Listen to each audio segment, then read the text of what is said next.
નમસ્કાર દર્શક મિત્રો, હું છું અર્પિતા પટેલ. આપ જોઈ રહ્યા છો પબ્લિક ઇન્ડિયા ન્યૂઝ ગુજરાતી. તારીખ 18/4/2026 સુરતના ડુમ્મસ બીચ અને તેની આસપાસના ગામના દરિયાઈ કાંઠા વિસ્તારમાં મરીન ટાસ્ક ફોર્સ દ્વારા સઘન કોસ્ટલ પેટ્રોલિંગ. જ્યારે કોઈપણ આતંકવાદી ઘટના બને છે ત્યારે તે સમયગાળો કટોકટીપૂર્ણ અને અગત્યનો હોય છે. તે જ પ્રમાણે આતંકવાદી ઘટના તુરંત બાદમાં સમયગાળો હાઈ એલર્ટનો હોય અગત્યનો હોય છે. ઉપરોક્ત બંને સમયગાળા કરતાં પણ વધુ અગત્યનો સમયગાળો હાઈ એલર્ટ બાદ થાળે પડેલ અને નોર્મલ બનેલ પરિસ્થિતિ દરમિયાનનો હોય છે. કારણ કે આ સમયગાળામાં જો પૂરતી તકેદારી રાખવામાં આવે તો ઉપર મુજબના કટોકટીપૂર્ણ સમયગાળાઓમાંથી પસાર થવું પડતું નથી.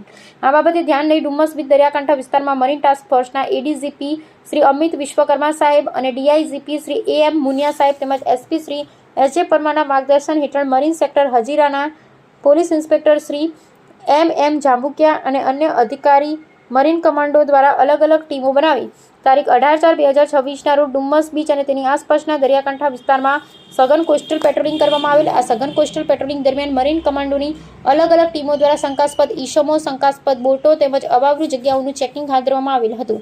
સત્ય અવાજ, જનતાનો વિશ્વાસ, પબ્લિક ઇન્ડિયા ન્યૂઝ. જસુભાઈ ગણાવાને અમે સત્યની